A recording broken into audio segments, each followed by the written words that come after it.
আমরা ক্লাস 8-এর একটা চ্যাপ্টার শুরু করছি, সেটা হচ্ছে তাপ, হিট। ঠিক আছে, তো তাপ কি? তাপ কি?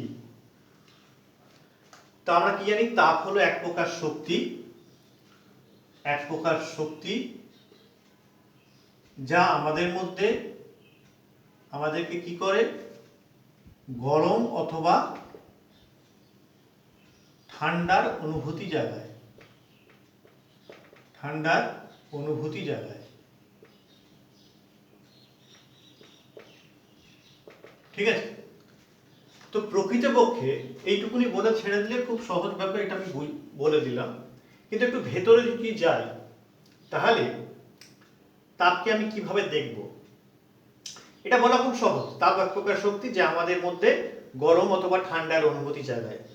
ঠিক আছে, এবার এটাকে আমি একটু ভেতরের দিকে যাই, বিষয়টাকে ভেতরের দিকে বুঝি।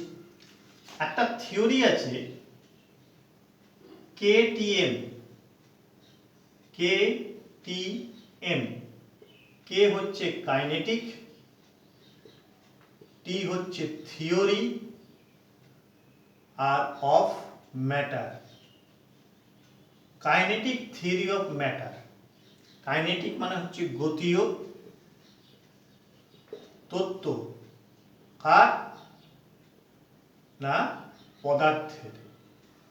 পদার্থের যে গতীয় তত্ত্ব, এইভাবে বলাটা কতটা ঠিকঠাক হবে বলতে পারছি না, কিন্তু ইংরেজিতে এটা কাইনেটিক থিওরি অফ ম্যাটার। এই পদার্থের গতীয় তত্ত্ব অনুযায়ী যে কোনো পদার্থ তার যে অণুগুলো, পদার্থ কি দিয়ে তৈরি? অণু দিয়ে। সেই অণুগুলো সবসময় তাদের মধ্যে একটা গতি আছে। যে কোনো পদার্থ, তাদের মধ্যে, অণুগুলোর মধ্যে একটা গতি আছে। এই গতির জন্য অণুগুলো একে অপরের থেকে দূরে চলে যায়।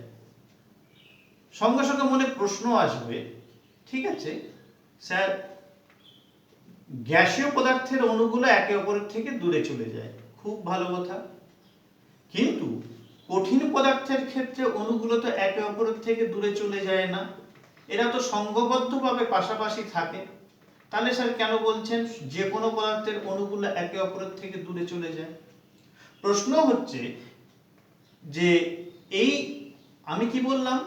আমি বললাম গ্যাসীয় পদার্থের, যে গ্যাসীয় নয়, যে কোনো পদার্থের অণুগুলি একে অপরের থেকে দূরে চলে যাবার এদের মধ্যে একটা প্রবণতা দেখা দেয়।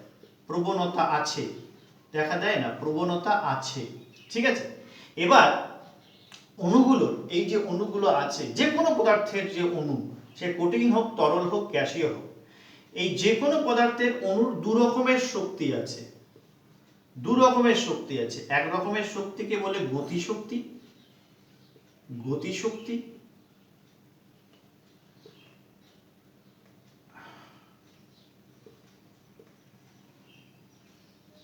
আর একটা হচ্ছে স্থিতিশক্তি। এই গতিশক্তি আর স্থিতিশক্তির মধ্যে আমরা দেখি যে বিভিন্ন পদার্থের মধ্যে এই গতিশক্তি আর স্থিতিশক্তির যে পরিমাণ, সেটার হেরফের হয়। যেমন কঠিন পদার্থের অণুগুলোর মধ্যে স্থিতিশক্তি অনেক বেশি এবং গতিশক্তি অনেক কম। এখন এই গতিশক্তি কি করে? অণুগুলোকে একে অপরের থেকে দূরে চলে যাবার প্রয়োজনীয় বল দেয়। অর্থাৎ এই গতিশক্তি কি করে? অণুগুলোকে যত যে যার থেকে পারছে দূরে চলে যাচ্ছে, এরকম একটা বিচ্ছিন্নকারী বল। ইংরেজিতে এটাকে আমি বলতে পারি ডিসরাপটিভ ফোর্সেস। তাহলে এই গতিশক্তির জন্য বিচ্ছিন্নকারী বলের সৃষ্টি হয়। ক্লিয়ার? তাহলে আর এই স্থিতিশক্তির জন্য কি হয়, স্থিতিশক্তি কি করে, এই অণুগুলোকে একে অপরের কাছে আনার, একে অপরের সঙ্গে সঙ্গবদ্ধ হবার যে বল, সেই বলটা দেয়। একে আমরা ইংরেজিতে বলতে পারি সংঘবদ্ধ, কি বলবো, সংঘবদ্ধ বল, বা এটাকে ইংরেজিতে বলে কোহেসিভ ফোর্স, কোহেসিভ ফোর্স। ঠিক আছে, এখন প্রশ্ন হচ্ছে, বিষয়টা হচ্ছে যে যদি আমি কঠিন বস্তু নিই, কঠিন বস্তুর মধ্যে স্থিতিশক্তির পরিমাণ বেশি এবং অণুগুলোর মধ্যে গতিশক্তির পরিমাণ কম। স্থিতিশক্তি গতিশক্তির থেকে অনেক বেশি, এই কারণে অণুগুলোর মধ্যে যে আন্তর আণবিক আকর্ষণ বল, সেই আন্তর আণবিক আকর্ষণ বল কঠিন পদার্থের মধ্যে বেশি, অণুগুলোর মধ্যে বেশি। অণুগুলোর মধ্যে আন্তর আণবিক আকর্ষণ বল বেশি হওয়ায় অণুগুলোর মধ্যে আন্তর আণবিক ব্যবধান এটা অনেক কম হয়, ফলে অণুগুলো একে অপরের সাথে সংঘবদ্ধ অবস্থায় থাকে। আর 2 নম্বর হচ্ছে, তরল পদার্থের ক্ষেত্রে আন্তর আণবিক আকর্ষণ বলটা কঠিন পদার্থের মতন এতটা বেশি হয় না, একটু কম হয়।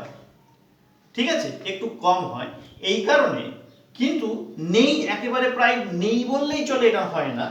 এই কারণে তরল পদার্থের, আচ্ছা, এই কারণে কি হয়, কঠিন পদার্থের কি বললাম, আন্তর আণবিক বল অনেক বেশি হওয়ায় এরা খুব সংঘবদ্ধভাবে থাকে, তাই তো, অণুগুলো খুব সংঘবদ্ধভাবে থাকে। এর ফলে কি হয়, এর ফলে কঠিন পদার্থের একটা নির্দিষ্ট আকার আর নির্দিষ্ট আমি আয়তন পাই, নির্দিষ্ট আকার অথবা নির্দিষ্ট আয়তন পাই। কিন্তু তরল পদার্থের অণুগুলোর মধ্যে এই আন্তর আণবিক আকর্ষণ বল কঠিন পদার্থের থেকে কম, কিন্তু একেবারেই কম তা না, একেবারে জিরো তা না। এর জন্য কি হয়, কঠিন পদার্থের আকারটা নির্দিষ্ট নয়, কিন্তু এর কিন্তু আয়তন নির্দিষ্ট। তরল পদার্থের আয়তন নির্দিষ্ট হয়, কিন্তু আকার নির্দিষ্ট হয় না। যে পাত্রে আমি রাখবো তরল পদার্থটাকে, সেই পাত্রের যে আকার, সেই পাত্রের আকার ধারণ করবে। এখানে একটা কুঁজোর মধ্যে আমি জল নিয়েছি, সেই কুঁজো থেকে জলটা যদি, এখানে জলের যে আকার সেটা কেমন, এই কুঁজোর পাত্রের আকারের মতন, কিন্তু সেই কুঁজো থেকে জলকে যদি আমি একটা এরকম চোঙাকৃতি কোনো পাত্রের মধ্যে রাখি, তাহলে তার আকারটা হয়ে যাবে চোঙাকৃতি আকার, তাই তো। তাহলে তরল পদার্থের আকারটা পরিবর্তন হয়ে যাচ্ছে পাত্র অনুযায়ী, কিন্তু আয়তনটা কিন্তু নির্দিষ্ট। আর গ্যাসীয় পদার্থের ক্ষেত্রে আন্তর আণবিক বল, অর্থাৎ পদার্থের অণুগুলোর যে গতিশক্তি এতটাই বেশি যে আন্তর আণবিক বল অত্যন্ত কম, ফলে গ্যাসীয় পদার্থের অণুগুলো র্যান্ডমলি চারদিকে ছড়িয়ে বেড়ায়, ছুটে বেড়ায়। এখন ঘটনা হচ্ছে, এই যে 2 প্রকার শক্তি, এই 2 প্রকার শক্তির মধ্যে আমি যেটাকে গতিশক্তি বলছি, কাইনেটিক এনার্জি বলছি, তাপ হলো পদার্থের অণুগুলোর গতিশক্তির, মানে গতিশক্তির যে মোট যে গতিশক্তি তার সমানুপাতিক। তাহলে তাপ শক্তি হলো পদার্থের অণুগুলোর মধ্যে যে গতিশক্তি, সংঘবদ্ধ গতিশক্তির যে সমষ্টি, অণুগুলির গতিশক্তির সমষ্টির সমানুপাতিক, সমষ্টির সমানুপাতিক। তাহলে কোন পদার্থের তাপ বলতে আমরা কি বুঝবো, সেই পদার্থের অণুগুলোর গতিশক্তির সমষ্টির সমানুপাতিক। তার মানে কোন পদার্থকে যদি আমি তাপ দিই বাইরে থেকে, একটা পদার্থ আছে তাকে বাইরে থেকে আমি তাপ দিলাম, তাহলে কি হবে, পদার্থের অণুগুলোর গতিশক্তি বৃদ্ধি পাবে। এখন এই বৃদ্ধি পেতে পেতে কি হতে পারে, এমন একটা সময় আসতে পারে যে পদার্থটা আমার অবস্থার পরিবর্তন ঘটলো, অর্থাৎ সে কঠিন থেকে তরলে পরিণত হলো।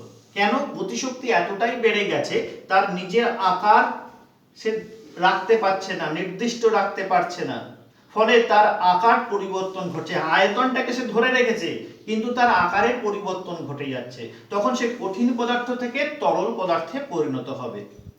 ঠিক আছে, এবার আমি তাপ কিন্তু দিয়েই যাচ্ছি। একটা সময় সমস্ত কঠিন পদার্থ তরলে পরিণত হয়ে গেল, কিন্তু তখনও এর কিন্তু আয়তনটাকে ধরে রেখেছে, কিন্তু এ তখন প্রবাহিত হতে শুরু করেছে, তাহলে তখন আমি কি বলবো, এটা তরল পদার্থ। ক্লিয়ার? এবার প্রশ্ন হচ্ছে এবং এই যে প্রবাহ হবে, সবসময় প্রবাহটা কিভাবে হবে, উঁচু স্থান থেকে নিচু স্থানের দিকে।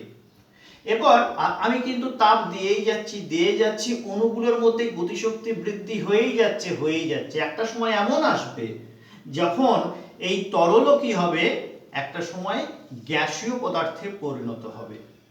তাহলে যে গ্যাসীয় পদার্থে পরিণত হলো, তখন অণুগুলোর গতিশক্তির পরিমাণ সাংঘাতিক, এতটাই বেশি, অণুগুলোর মধ্যে আন্তর আণবিক যে আকর্ষণ বল, সে আন্তর আণবিক আকর্ষণ বল প্রায় নেই।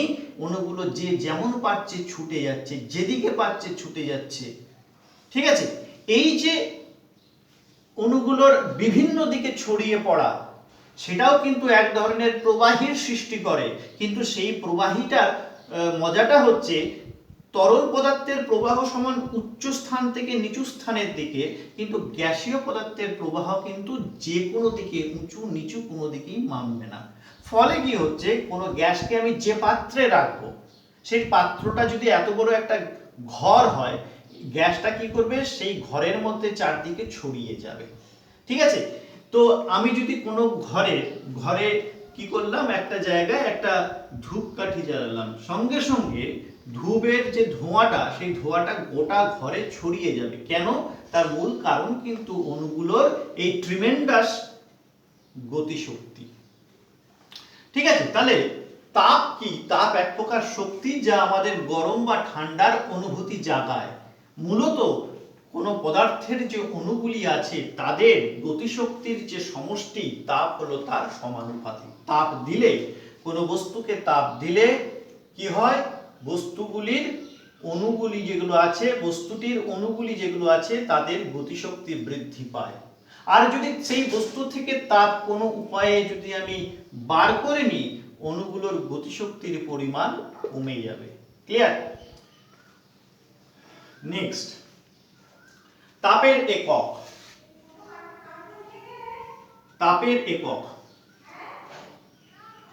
তাপের একক হচ্ছে, আগে তাপের একক ছিল ক্যালোরি। অনেকে বলে যে ক্যালোরি হচ্ছে সিজিএস পদ্ধতির একক। তো ঠিক এইভাবে বলাটা ঠিক নয়।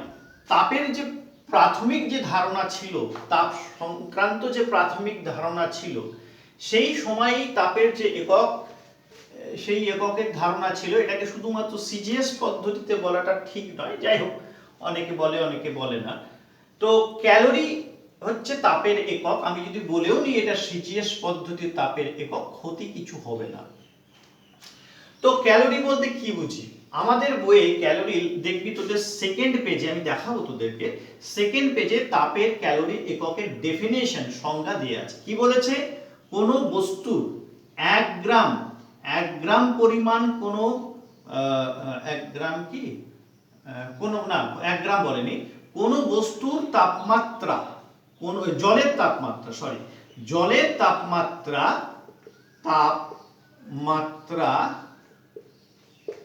যদি 1 ডিগ্রি সেলসিয়াস বৃদ্ধি করতে চাই, জলের তাপমাত্রা যদি 1 ডিগ্রি সেলসিয়াস বৃদ্ধি করতে চাই, তাহলে যে পরিমাণ তাপের আমার প্রয়োজন হবে, সেই পরিমাণ তাপকে, জলের পরিমাণটাও বলতে হবে 1 গ্রাম।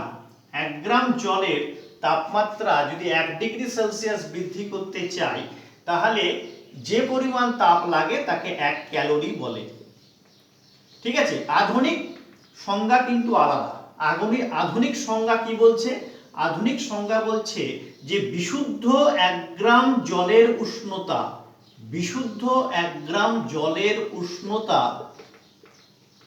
14.5 ডিগ্রি সেলসিয়াস থেকে 15.5 ডিগ্রি সেলসিয়াস পর্যন্ত উষ্ণতা পর্যন্ত বৃদ্ধি করতে যে তাপ লাগে তাকে 1 ক্যালোরি বলে। ছোট করে যদি লিখি 1 ক্যাল, 1 ক্যালোরি বল। তাহলে 1 গ্রাম বিশুদ্ধ জলের উষ্ণতা 14.5 ডিগ্রি সেলসিয়াস থেকে 15.5 ডিগ্রি সেলসিয়াস পর্যন্ত বৃদ্ধি করতে যে তাপ লাগে সেই তাপকে আমরা 1 ক্যালোরি তাপ বলি। এটা হচ্ছে আধুনিক সংজ্ঞা, এটাই সঠিক। এখন ঘটনা হচ্ছে, তার কারণ ব্যাখ্যা করতে গেলে অনেক কিছু বলতে হবে, কেন এখন এটাই সঠিক আগেরটা কেন ভুল, এটা অনেক কিছু বলতে হবে। তো যাই হোক, এখানে কিন্তু সেই আলটিমেটলি কিন্তু এটা 1 ডিগ্রি সেলসিয়াস বাড়িয়েছি। 14.5 degree Celsius to 15.5 degree Celsius কতটা ডিফারেন্স? এই 1 ডিগ্রি সেলসিয়াস ডিফারেন্স। ঠিক আছে, আগের সংজ্ঞাটাতে আমি 1 ডিগ্রি সেলসিয়াস বৃদ্ধি করার কথা বলছিলাম, কিন্তু সেটা 7 to 8 না 5 to 6 না 4 to 5 না 9 to 10, এটা আমি কখনো কিছু বলছিলাম না। আমি সিম্পল বলছিলাম 1 ডিগ্রি সেলসিয়াস। এই সংজ্ঞাটাতে আমি উষ্ণতা ঠিক কত থেকে কতটা বাড়াবো, 1 ডিগ্রি বাড়িয়েছি, কিন্তু ঠিক কত থেকে কত ডিগ্রি বাড়ালে 1 ক্যালোরি হয় সেটা এখন আমাদের যে সিস্টেম আছে, ইউনিট সিস্টেম, সেই ইউনিট সিস্টেম অনুযায়ী বর্তমানের 1 ক্যালোরির সংজ্ঞাটা হচ্ছে এটাই। এখন এসআই পদ্ধতির সংজ্ঞা কি? ঘটনা হচ্ছে, ক্যালোরি তাপ কি করে? কার্য সম্পাদন করতে পারে, তাই তো? তাপের সাহায্যে আমরা কি করতে পারি? কার্য সম্পাদন করতে পারি। ওকে, তো এই কার্য যেহেতু সম্পাদন করতে পারি, তাহলে তাপ এসআই পদ্ধতিতে তাপের যে একক হবে, সেই তাপের একক কিন্তু কার্যের এককের সমান হবে। কার্যের যে একক, সেই এককের সমান হবে। কার্যের একক কি? জুল। ঠিক আছে, জুল, বাংলায় জুল, আর শর্ট করে আমি শুধু ক্যাপিটাল জে লিখবো, স্মল জে লিখবো না। শুধু যদি এরকম লিখি জুল, তাতে ভুল কিছু হবে না। ঠিক আছে, small J O U L E, বাংলায় জুল লিখলাম। কিন্তু যদি আমি 1 joule, capital J, small J নয়, হ্যাঁ, তো 1 জুল, তাহলে তাপের একক এসআই পদ্ধতিতে তাপের একক হচ্ছে 1 জুল। এখন তাহলে দুটো একক সম্বন্ধে আমরা পড়লাম, একটা হচ্ছে ক্যালোরি আর একটা হচ্ছে জুল। এদের মধ্যে সম্পর্ক কি? 1 ক্যালোরি ইকুয়াল টু 4.18 জুল। এখন এইটাকে অনেকে কি করে? সহজ করে নেয়। 1 ক্যালোরি ইকুয়াল টু 4.2 জুল। এটাকে 2 ডেসিমেলে না রেখে, দশমিকের পর 2 ঘর না রেখে 1 ঘর রাখার জন্য এটাকে, যেহেতু একের পর যে সংখ্যাটা আছে সেটা 5-এর থেকে বেশি, তাহলে রাউন্ডিং অফ করে এটাকে আমরা 4.2 জুল আমরা করে নিই। ঠিক আছে, এবার নেক্সট হচ্ছে আমরা যেটা পড়ব সেটা মূলত হচ্ছে যে ক্যালোরি মিতি। ক্যালোরি মিতি, মিতি মানে মাপা, ক্যালোরি মানে হচ্ছে মূলত তাপ। তাপের যে পরিমাণ সংক্রান্ত বিদ্যা, তাপ মাপার যে বিদ্যা, সেই বিদ্যাটার নাম হচ্ছে পদার্থবিজ্ঞান শাখার, এটা একটা পদার্থবিজ্ঞানের এটা একটা শাখা, যেখানে তাপের পরিমাপ সংক্রান্ত যে বিষয়গুলো আছে সেটা আমরা আলোচনা করি। তাহলে ক্যালোরিমেট্রি, ইংরেজিতে ক্যালোরিমেট্রি, বাংলায় ক্যালোরিমিতি। মিতি মানে মাপা। ঠিক আছে, তো এই ক্যালোরিমিতি এই যখন আমি এটা নিয়ে ডিসকাশন করব, এর মূল নীতিটা কিন্তু আগে জেনে নিতে হবে। এই মূল নীতির উপর বেশ করে আমার ডিসকাশনটা চলবে। ঠিক আছে, মূল নীতিটা কি?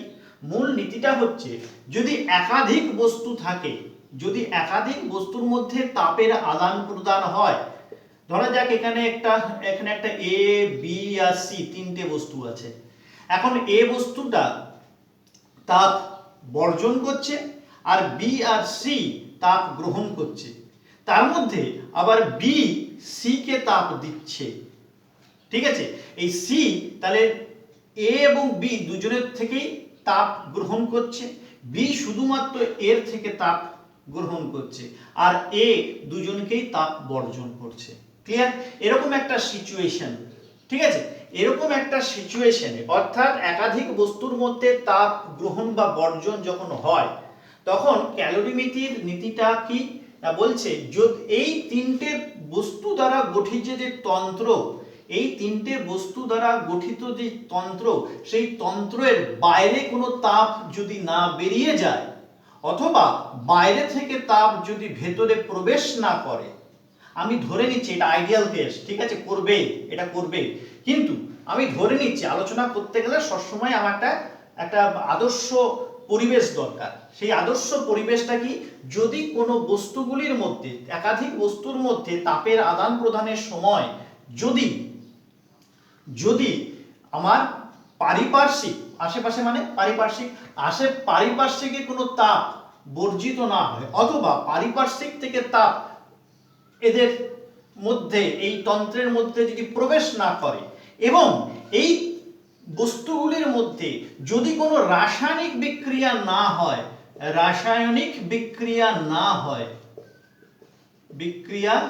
না হয়, তবে উষ্ণ বস্তু কর্তৃক বর্জিত তাপ সমান শীতল বস্তু কর্তৃক গৃহীত তাপ। এখানে তিনটে বস্তু দিলে তোদের একটু বুঝতে অসুবিধা হবে, আমি দুটো বস্তু দিচ্ছি, একটা এ একটা বি। এখন এই দুটো বস্তুর মধ্যে তাপের আদান প্রদান হচ্ছে, কে তাপ বর্জন করবে? যে উষ্ণ বস্তু সে তাপ বর্জন করবে, আর কে তাপ গ্রহণ করবে? যে শীতল বস্তু সে তাপ গ্রহণ করবে। এখন এদের দুজনের বাদ দিয়ে যদি কোনো তাপ সিস্টেমে বাইরে, পারিপার্শ্বিক সিস্টেমের বাইরে, অ্যাটমসফিয়ারে বা সারাউন্ডিং এ যদি আমার কোনো তাপ লিকেজ না হয়, বেরিয়ে না যায়, অথবা সিস্টেম থেকে তাপ ভেতরে প্রবেশ না করে, এই দুজন বস্তুর মধ্যে প্রবেশ না করে, তাহলে উষ্ণ বস্তু যে পরিমাণ তাপ বর্জন করবে, ধরা যাক এ এইচ পরিমাণ তাপ বর্জন করলো, ধরা যাক বি H2 পরিমাণ তাপ গ্রহণ করলো, তবে এ বস্তু উষ্ণ বস্তু কর্তৃক বর্জিত তাপ শীতল বস্তু কর্তৃক গৃহীত তাপ কি হবে? সমান হবে। তাহলে ক্যালোরিমিটারের মূল নীতি অনুযায়ী যদি একাধিক বস্তুর মধ্যে তাপের আদান প্রদানের সময় পারিপার্শ্বিকের থেকে তাপ গ্রহণ বা বর্জন যদি না হয়, এবং বস্তুগুলির মধ্যে যদি কোনো রাসায়নিক বিক্রিয়া না হয়, তাহলে উষ্ণ বস্তু কর্তৃক বর্জিত তাপ সমান শীতল বস্তু কর্তৃক গৃহীত তাপ। ঠিক, এটাই হচ্ছে আমাদের ক্যালোরিমিটারের মূল নীতি। আমি এই যে ভিডিও লিংকটা পাঠাবো, এই ভিডিও লিংকের নিচে একটা পিডিএফ, একটু তলায় দেবি, স্ক্রলিং করবি, এরকম একটা সাইন দেওয়া থাকবে, ভিডিওটার সাইন, এরকম একটা সাইন দেওয়া থাকবে পাশে রাইট সাইডে, ওখানে ক্লিক করলে দেখবে ওই ভিডিওটা সম্বন্ধে কিছু লেখা বেরোবে, ওখানে একটা পিডিএফ এর লিংক দিয়ে দেবো, এই লিংকটাতে ক্লিক করলে এইটার যেটা পড়াচ্ছি তার একটা পিডিএফ আমি আপলোড করে দেবো, সেটাও তোরা ইচ্ছে করলে খাতায় টুকে রাখতে পারিস। আচ্ছা, তো প্রশ্ন হচ্ছে যে দুটো বস্তু আছে, একটা উষ্ণ একটা শীতল বস্তু, তাই তো? এবার এদের মধ্যে তাপের আদান প্রদান কতক্ষণ ঘটবে? এখন যতক্ষণ পর্যন্ত এর মধ্যে তাপ আছে ততক্ষণ পর্যন্ত কি তাপ দিয়ে যাবে? আর এই কি তাপ নিয়েই যাবে সারাক্ষণ? তো যতক্ষণ এর শেষ হয় তা তো নয়, ঠিক আছে? এদের মধ্যে তাপের আদান প্রদান ততক্ষণই চলবে যতক্ষণ না পর্যন্ত এদের দুজনের তাপমাত্রা সমান না হয়ে যাচ্ছে। ধরা যাক এর তাপমাত্রা T1 ডিগ্রি সেলসিয়াস, এর তাপমাত্রা T2 ডিগ্রি সেলসিয়াস। এখন T1 is greater than T2, ঠিক আছে? অর্থাৎ এটা হচ্ছে উষ্ণ বস্তু, এটা হচ্ছে শীতল বস্তু। আরো স্পেসিফিক্যালি বলতে গেলে সাপোজ ধরা যাক এই T1টা হচ্ছে কত 50 ডিগ্রি সেলসিয়াস আর T2টা হচ্ছে 20 ডিগ্রি সেলসিয়াস। তাহলে আমি বলবো কে বেশি উষ্ণ? অবশ্যই যেটা 50 ডিগ্রি সেলসিয়াস, তাই? তাহলে এ কি করবে? একে তাপ দিতে থাকবে। কতক্ষণ পর্যন্ত দিতে থাকবে? যতক্ষণ না সমান হয়। তার মানে কি যতক্ষণ সমান মানে যেন 20 হয়ে যায় তা না, সমান যে তাপমাত্রা হবে, অর্থাৎ 50 আর 25 এর মাঝখানে কোনো একটা তাপমাত্রা, অ্যাভারেজ নয়, কোন একটা তাপমাত্রা, সেটা আই ডোন্ট নো, এখন আমি বার করতে হবে আমাকে অঙ্ক করে, বিভিন্ন অঙ্কের ক্ষেত্রে বিভিন্ন নিয়ম, সেটা পরে আসছে। তো এদের মাঝখানে কোনো মাঝামাঝি কোনো তাপমাত্রা, এরা যখন দুজনের তাপমাত্রায় টি হয়ে যাবে, এরও টি এবং এরও টি, সেই টিটা কোথায় আছে? এই টিটা না 50 আর 25 এর মাঝখানে আছে, ঠিক আছে? মাঝখানে বলতে অ্যাভারেজ নয়, যে কোনো জায়গায় আছে, ঠিক আছে, সেই তাপমাত্রা তখন এরও তাপমাত্রা হবে এবং এরও তাপমাত্রা হয়ে যাবে। তাহলে দুজনের মধ্যে কেউই আর শীতল আর কেউ আর উষ্ণ থাকছে না, দুজনেই তখন সম উষ্ণ হয়ে যাচ্ছে। তাহলে যতক্ষণ না দুটি বস্তু সম উষ্ণ না হচ্ছে ততক্ষণ পর্যন্ত তাপের আদান প্রদান চলতে থাকবে। ক্লিয়ার? এবার নেক্সট, এই যে তাপ গ্রহণ বা বর্জন, এটা কি কি বিষয়ের উপর নির্ভর করে? ঠিক আছে, তাহলে উষ্ণ বস্তু কর্তৃক, আচ্ছা তার আগে বলি, এই বর্জিত তাপ বা গৃহীত তাপ, বর্জিত বা গৃহীত তাপ কি কি বিষয়ের উপর নির্ভর করে? এক নাম্বার, যেটা তোদের বইয়ের প্রথমেই একদম লেখা আছে, এক নাম্বার বস্তুর ভরের উপর, দু নম্বর বস্তুর উষ্ণতার পার্থক্যের উপর, আবার তিন নম্বর বস্তুর উপাদানের উপর। এই উপাদানটাকে আমরা যে ভৌত রাশি দ্বারা চিহ্নিত করি সেটা হচ্ছে আপেক্ষিক তাপ। আপেক্ষিক তাপ, এক্ষেত্রে বস্তুর উপাদান বলতে আপেক্ষিক তাপটাকে বোঝায়। বস্তুর উপাদানের অনেক গুণ থাকতে পারে, বস্তুর উপাদানের অনেক চারিত্রিক বৈশিষ্ট্য থাকতে পারে। আমরা যেহেতু তাপ নিয়ে আলোচনা করছি, তাহলে বস্তুর উপাদানের উপর বলতে এখানে আমরা যে ভৌত রাশিটাকে সূচিত করছি তা হচ্ছে আপেক্ষিক তাপ, ইংরেজিতে স্পেসিফিক হিট। তাহলে বস্তুর ভর মানে হচ্ছে, বস্তুর ভর মানে ইংরেজিতে হচ্ছে মাস। আমি যখন বস্তুর ভরকে লিখবো স্মল মানে চিহ্নের সাহায্যে লিখবো, তখন লিখবো এম। বস্তুর উষ্ণতার পার্থক্য, এটা টি দিয়ে দেখাবো, অনেক জায়গায় থিটা দিয়ে দেখায়, আমি পরে বলছি। আর উপাদানের আপেক্ষিক তাপ ইংরেজিতে কি বললাম? স্পেসিফিক হিট, আমরা এই জন্য একে এস দিয়ে দেখাবো। ক্লিয়ার? এবারে ব্যাপারটাকে ভেতর দিকে যাই। প্রথমে উষ্ণ বস্তুটার ক্ষেত্রে কথা বলি এবং দ্বিতীয়টার ক্ষেত্রে কথা বলবো। ধরা যাক এই যে উষ্ণ বস্তু, যার উষ্ণতা T1 ডিগ্রি সেলসিয়াস, এই উষ্ণ বস্তুর ভর হচ্ছে m1 আর এর আপেক্ষিক তাপ হচ্ছে s1। কি বলবি স্যার, আপেক্ষিক তাপটা তো এখনো ব্যাখ্যা করলেন না? যে আমি করবো, সব করবো। তাহলে আমি ধরে নিচ্ছি এর ভর হচ্ছে m1, আপেক্ষিক তাপ s1 আর এই উষ্ণতা হচ্ছে T1। এ কি করলো, বি বস্তুকে, যার উষ্ণতা হচ্ছে T2 ডিগ্রি সেলসিয়াস এবং এর ভর হচ্ছে m2 এবং এর আপেক্ষিক তাপ s2। ক্লিয়ার? এবার এ কি করলো, একে তাপ দিচ্ছে আর এ তাপ গ্রহণ করছে। তাহলে এ তাপ দিচ্ছে, এ তাপ গ্রহণ করছে। এ কি করলো, h পরিমাণ তাপ দিল।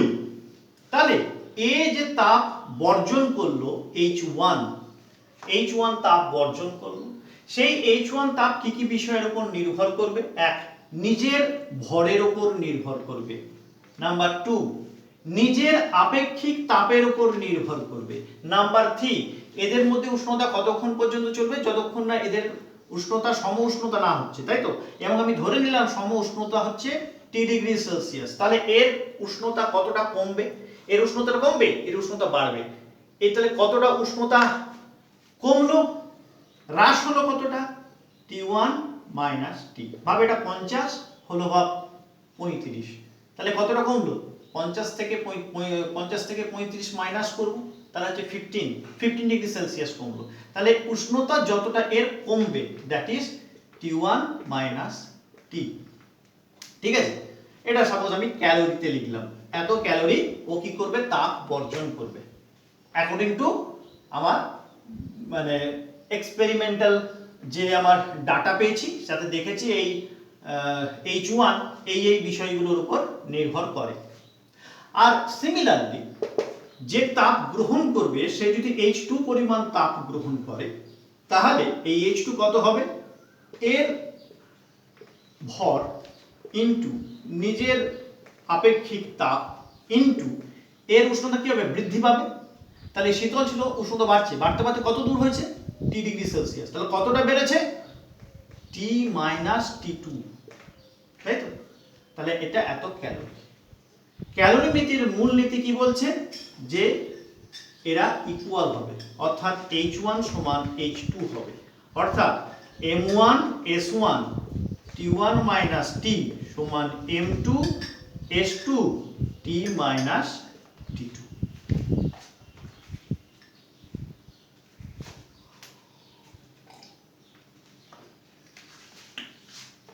ঠিক আছে, এটা বোঝা গেল। আপেক্ষিক তাপ নিয়ে একটু বলি, এইটুকুনি বলেই মোটামুটি আজকের যে ক্লাসটা সেটা, তাহলে ভিডিওটা অনেক বড় হয়ে যাবে, এমনিতেই বোধহয় 700-800 MB হয়ে যাবে।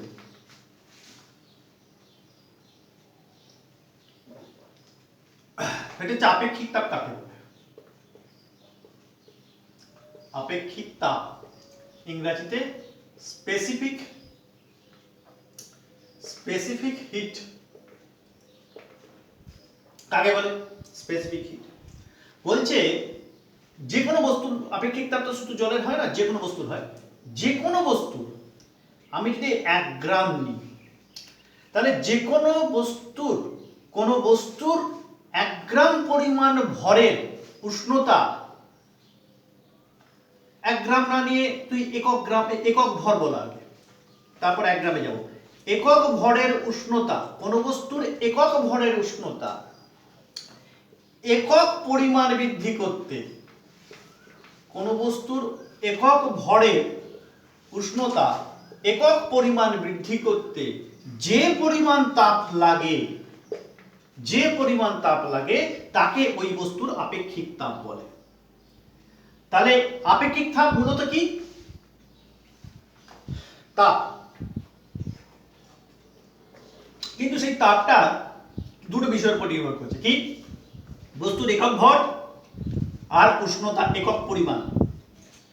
তাহলে যে কোনো বস্তুর একক ভরের উষ্ণতা একক পরিমাণ বৃদ্ধি করতে যে তাপ লাগে তাকে বস্তুর আপেক্ষিক তাপ বলে। ঠিক আছে, তাহলে এর একক কি হবে? তাহলে যেহেতু এটা কি আপেক্ষিক তাপ, তাহলে তাপের একক কি? আমি প্রথমে সিজিএস ইউনিট নিচ্ছি। সিজিএস পদ্ধতিতে তাপের একক কি না ক্যালোরি। প্রতি একক ভর গ্রাম প্রতি ডিগ্রি সেলসিয়াস, 1 ডিগ্রি বৃদ্ধি করেছি মানে ডিগ্রি সেলসিয়াস বলবো, তাহলে 1 ডিগ্রি সেলসিয়াস মানে শুধু ডিগ্রি সেলসিয়াস। তাহলে সিজিএস পদ্ধতি একক কি হচ্ছে? ক্যালোরি প্রতি গ্রাম প্রতি ডিগ্রি সেলসিয়াস। বাংলাতে যদি লিখি ক্যালোরি, বলে ছেড়ে দিলে চলবে না, পুরো লিখতে হবে ক্যালোরি প্রতি গ্রাম প্রতি ডিগ্রি সেলসিয়াস। ঠিক আছে, বাংলায় লেখা অনেক বেশি লিখতে হবে, অনেক সময়, তার থেকে ক্যাল এটা হচ্ছে প্রতি ডিভাইডেড বাই জি মানে গ্রাম ডিভাইডেড বাই ডিগ্রি সেলসিয়াস। এটা প্রতি মানে হচ্ছে ডিভাইড করছি। ঠিক আছে,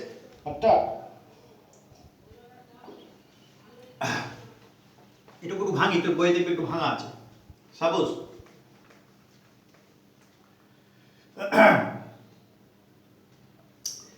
এই একটা বস্তু আছে, ভর হচ্ছে m, এত গ্রাম, m গ্রাম। এর উষ্ণতা আমি কত ডিগ্রি বৃদ্ধি করলাম? t ডিগ্রি বৃদ্ধি করলাম।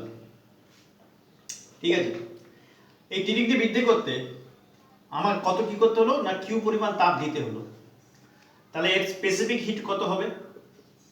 আমায় কি বলেছে? 1 গ্রাম বলেছে, কিন্তু আমি m গ্রাম নিয়েছি। আমি তো সবসময় বস্তুকে 1 গ্রামের মতো তার মানে নেই, m গ্রাম। আচ্ছা, তাহলে আমার টোটাল হিট কত লেগেছে? q, কিন্তু আমাকে বলেছে প্রতি গ্রামে প্রতি একক ভরে, তাহলে m দিয়ে ডিভাইড করব। কিন্তু কি বলেছে তার সাথে সাথে প্রতি 1 ডিগ্রি, কিন্তু বেড়েছে তো, আমি m গ্রাম ভরের বস্তুকে q পরিমাণ তাপ দিলে সাপোজ t ডিগ্রি সেলসিয়াস বৃদ্ধি করেছে, কিন্তু আমি বলেছি প্রতি ডিগ্রি সেলসিয়াস, তাহলে t দিয়ে ডিভাইড করব। তাহলে s কি হবে? q by m into t, অর্থাৎ q টা হচ্ছে টোটাল তাপ, মোট তাপ, m টা হচ্ছে মোট ভর, t টা হচ্ছে মোট কত ডিগ্রি সেলসিয়াস বাড়লো। বা ঘুরিয়ে যদি বলি q ইজ ইকুয়াল টু, এই দুটো এদিকে চলে আয়, তাহলে mst, তাহলে q is equal to mst। তাহলে q এর কি, তার একক কি? ক্যালোরি। ভরের একক কি? গ্রাম। তাপের একক কি না এখানে তাপমাত্রা, তাপের নয়, তাপমাত্রার একক কি? Degree Celsius. তাহলে calorie per gram per degree Celsius. ঠিক একই রকম ভাবে এসআই পদ্ধতিতে একক কি হবে? আমি লিখি আগে সিজিএস পদ্ধতিটা লিখি আগে, calorie per gram per degree Celsius. SI পদ্ধতিতে কি হবে, কি লিখব না জুল প্রতি গ্রামে, তাহলে বলে ভরের ইয়েটা কি হয়, সিজিএস পদ্ধতিতে ভর কি হয় কেজি, কিলোগ্রাম, গ্রাম কিলোগ্রাম। এক্ষেত্রে সিজিএস পদ্ধতিতে উষ্ণতার এককটা কিভাবে বলি আমি, kelvin, degree kelvin, degree kelvin লিখিনি, শুধু কেলভিন। বা এরকম করে লিখতে পারি যে KG to the power -1 K to the power -1, অথবা calorie gram to the power -1 degree Celsius to the power -1। ঠিক আছে, এই দুটো ইউনিট, এটা হচ্ছে এসআই পদ্ধতিতে, এটা হচ্ছে সিজিএস পদ্ধতিতে। এর মধ্যে একটা রিলেশন আছে, কি relation, 1 calorie per gram per degree Celsius equal to 4.18 into 10 to the power 3 joule per KG per kelvin.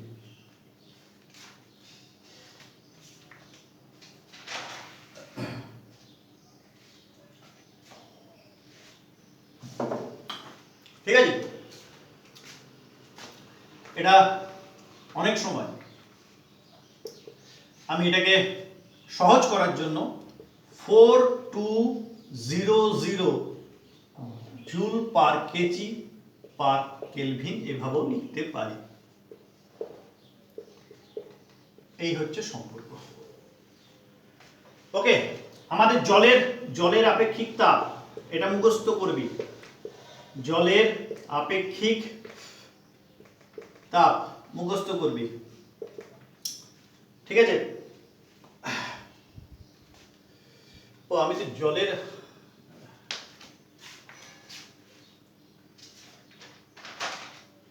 একই ভ্যালু,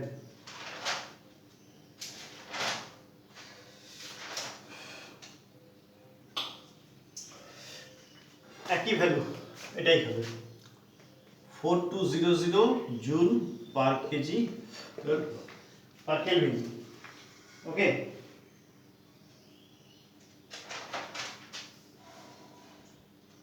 আচ্ছা, নেক্সট হচ্ছে জলের আপেক্ষিক তাপটা খুব বেশি। ঠিক আছে, জলের আপেক্ষিক তাপ খুব বেশি, এই কারণে আপেক্ষিক তাপ বেশি। এর অর্থ কি, অনেকক্ষণ ধরে জলকে কোনো তাপ, যদি আমি কোনো জলকে গরম করি, জল অনেকক্ষণ সেই তাপমাত্রাটাকে ধরে রাখে। আর যেহেতু তাপমাত্রা আপেক্ষিক তাপ বেশি, জলকে পাবে, আমি দুটো কন্টেনার নিয়েছি, ওভেনে আমি চাপিয়েছি, দুটো same oven, same amount of heat এখানে যাচ্ছে। একটাতে ওয়াটার নিয়েছি, 1 লিটার ওয়াটার নিয়েছি, একটাতে 1 লিটার মিল্ক নিয়েছি। এই দুটোর মধ্যে কে তাড়াতাড়ি গরম হবে, দুধ তাড়াতাড়ি গরম হয়ে যাবে, জল কিন্তু ধীরে ধীরে গরম হবে, অনেক সময় নেবে। কেন, জল এর আপেক্ষিক তাপ বেশি, ফলে কি 1 গ্রাম জলের উষ্ণতা 1 ডিগ্রি বৃদ্ধি করতে অনেক বেশি পরিমাণ তাপ দিতে হবে।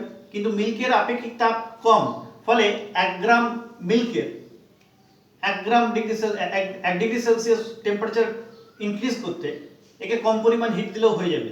তাহলে যেহেতু একে বেশি হিট দিতে হচ্ছে, তাহলে একে অনেকক্ষণ সময় ধরে হিট দিতে হবে, একে কম সময় হিট দিতে, তাহলে দুধ খুব তাড়াতাড়ি গরম হবে, জল খুব তাড়াতাড়ি আমার অনেক ধীরে ধীরে গরম হবে। এবার দুটোরই টেম্পারেচার একটা সময় দেখা গেল, দুটো আমি টেম্পারেচার কি করলাম 20 ডিগ্রি সেলসিয়াস করলাম, এটারও 20 না, একটু বেশি করি, 60 ডিগ্রি সেলসিয়াস করলাম, এরও কি করলাম 60 ডিগ্রি সেলসিয়াস করলাম।